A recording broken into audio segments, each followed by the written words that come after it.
Hello, hello. Boy, I'm starting to get used to this. It even gives me a three, two, one countdown. Phew. But is this on? I guess it is. I'm out without light. Let me put some lights on. Want to go get a haircut. I just finished that mural. And I want to talk something that found out a lot about our Bible. Spent some whole lot of time. I look better without that light on. Just showing how old I am. Somebody's talking. Okay, well, anyways, getting back to the studies, this idea that the kings, first kings and second kings, listen, I listened to those things over 2 hours, 2 hours of listening to that. Our Bible is not pulling any punches. Okay, listen, it's it's pretty much telling you from the very get go that no one really got this. No one knows. No one seems to know this. If anything, these impotents, these people that are seeking to help.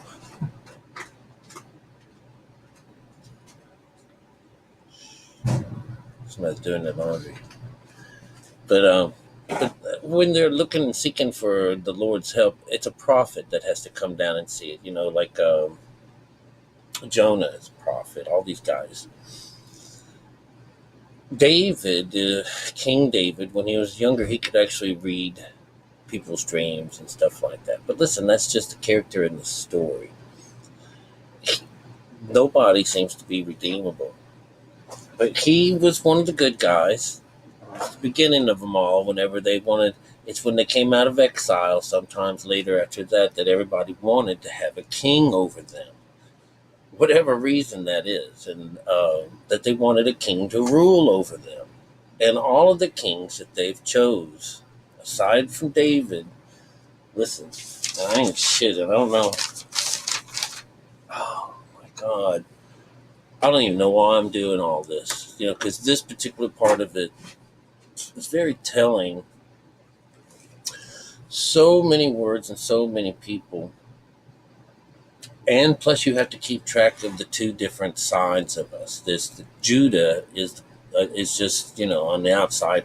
Israel is the place. So in our minds, that's the right and left sides. The right side is Jerusalem. The left side is Judah. And looking at this group here, the number of kings that ruled over Judah in this book has been 20 of them. And there's only been 6 of them that have been, worthy of it. They didn't piss off God.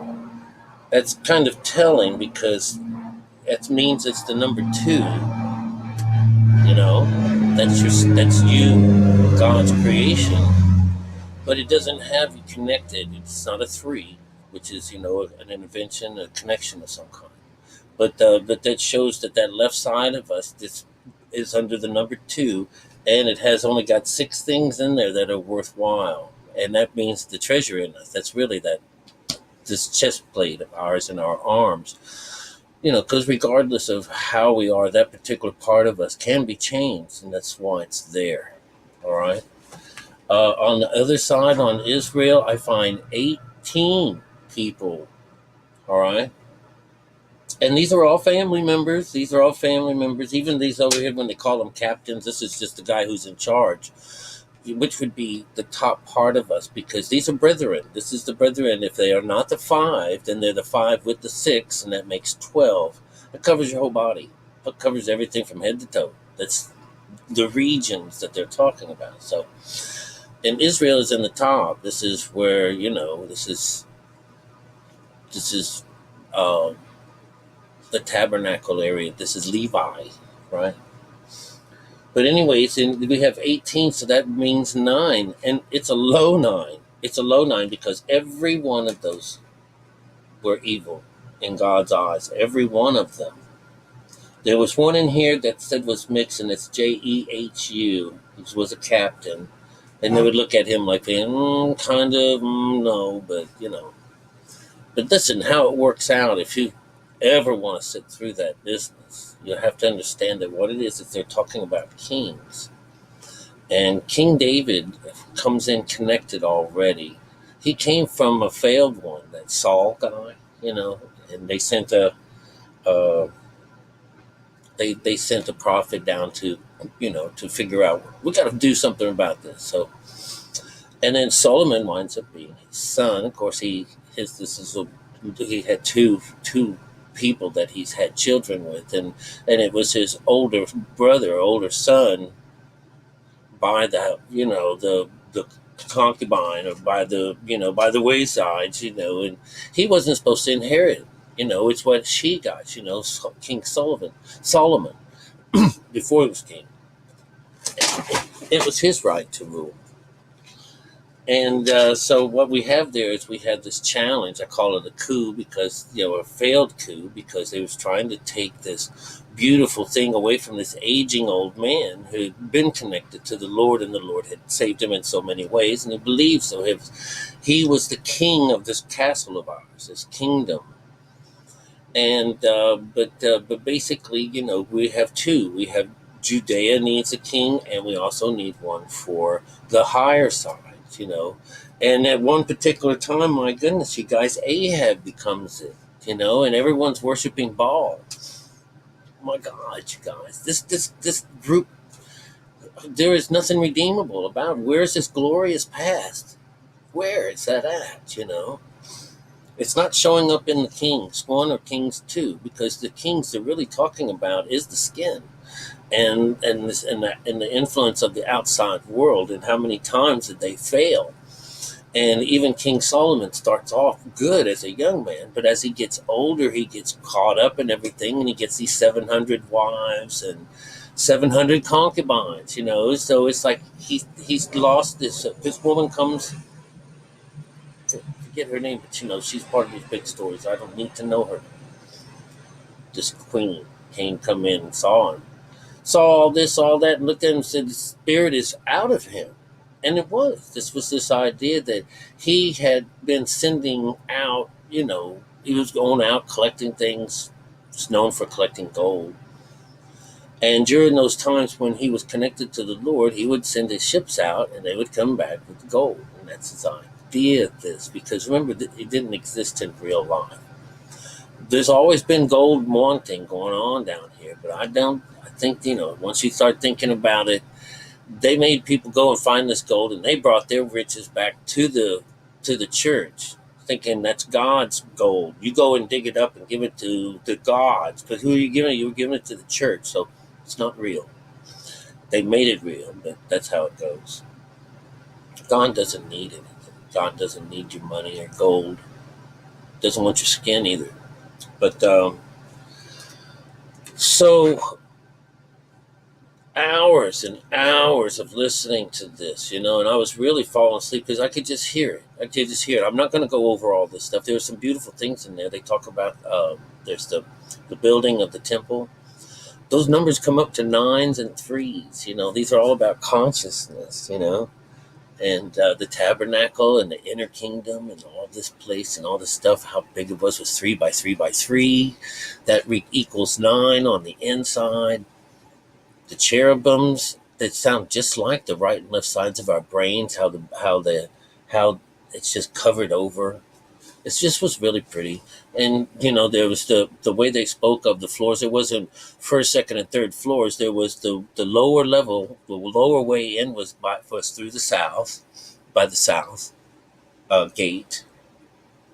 And I couldn't help but see it as a long linear thing. So you would come in from the south, and you were going.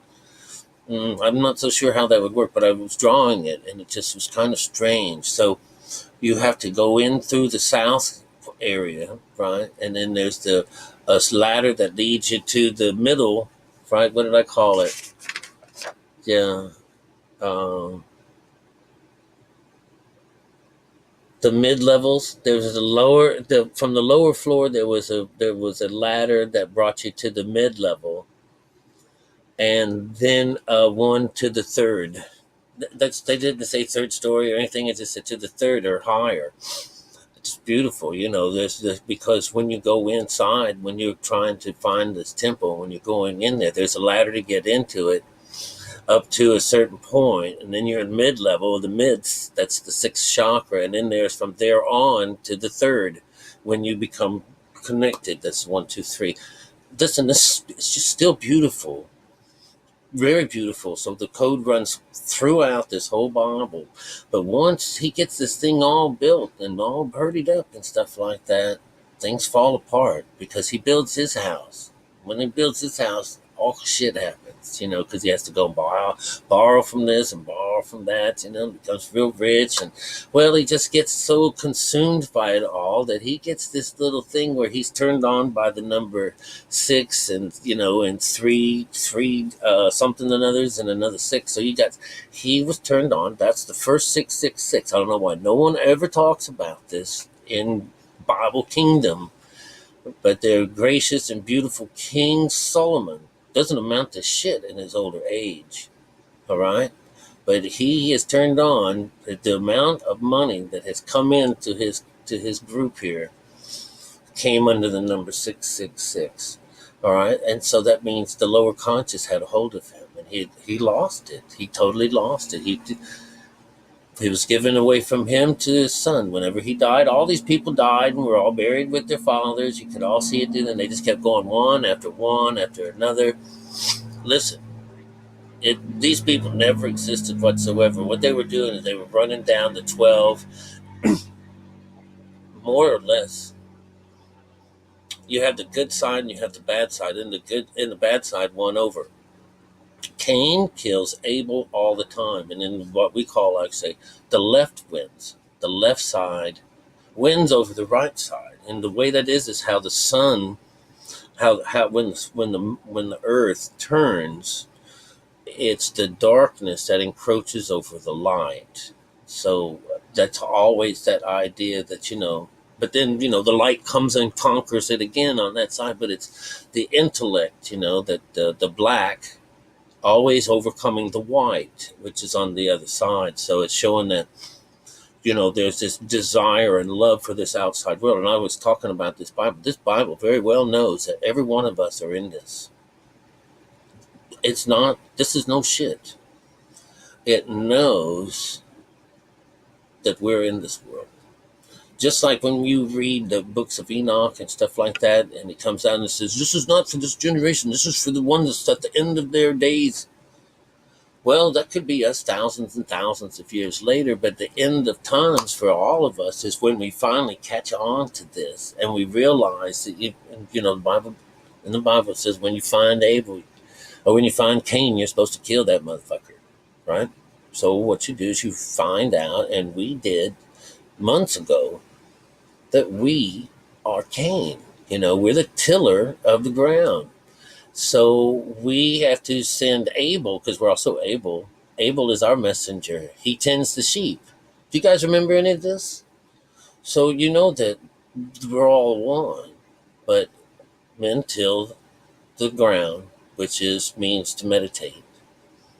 And God doesn't accept anything from him, like the meat and stuff like that, because he doesn't want meat. He likes his brother. That's what his brother brings him. His brother brings him sheep, which is, the thoughts, the sweet things, that cleanness, unblemished stuff. But that's the child in us, and that's the brother, our that's who we send off to do this job. That's the child. So anyways, and when we know that, we kill him by releasing this kid, and we kill that old guy. We kill Cain. Cain is the red-haired monster. All right. And for you guys that are red-haired, that don't mean that you're monsters. All right. Look at this. I'm kind of crooked. You know what happens? Not only is my shirt woven funny, but whenever I paint, one arm's going up and the other one's, being tensed all the time. So I've got to go work on that bottle. That's what I have to do for Lottie Doll to get ready for the New Year's celebration. I can't get no rest, Between here and the Bible, working and shit, balancing the two sides of my life, I won't trade it for nothing. Nobody in their right mind would think that if you joined this place, this group of people, that you'd be closer to God. I just don't see it. I absolutely don't see it. I can't. No matter what they do, breaking glass customs and stuff like that, this is all sounds like Saturn, and it is Saturn. Saturn is the people that they represent as Chronos and all the stuff that they do. And you heard Buddha say, or you heard the guy who's in charge, that Mara guy, Satan, King of the Darkness. Comes all kinds of names. It's only one of them, but he says, yeah, I want you to go back to doing those things that you're doing all the time. I want you to go back to just going into your routine and going over and over and over and over. Don't worry about trying to find out the truth. It's better for you to just catch on, get aboard, come aboard, climb aboard, be a part of the world. Get about all that stuff with God and stuff. I'll take care of you. That's terrible stuff. So, anyways, our Bible actually winds up being the situation where it knows. And so it's hoping that some of us out there, if you want to escape, if you were in jail or something, what they do in jail? They find God in jail, but they find that damn book. So they get locked up even more. If they learned this, it would not only give them better behavior, that they probably get out on that first chance that they get, whenever they come up for parole, they'll be a whole new man. Where did this come from? Instead of going and being killed or being put on death row, and that monster that he has inside of him just goes and plops himself into another human being and just waits till someone pisses him off and he's going to come back alive. That's how stuff works. That's why it's just inside of us is so important when it comes to the outside, because we have a big effect on it. And look at these people who claim to be close to God. And their king list alone does not merit any reason to be a part of that group whatsoever. You know? It's just awful. And that's why I'm refusing to have to go through all that. But I'm telling you that code runs all the way through. It's just boring to listen to the failures going on, but this outside world has a way of coming in and taking you. But you realize when he says, all I want you to do is to keep my commands, and that is just come and say hi. And nobody's doing it. They have to have God send a messenger somewhere, and the prophets, all if we have to go, it has to find shit from the outside, and that's a shame. That's just a shame. All right, well, I got to get back to work.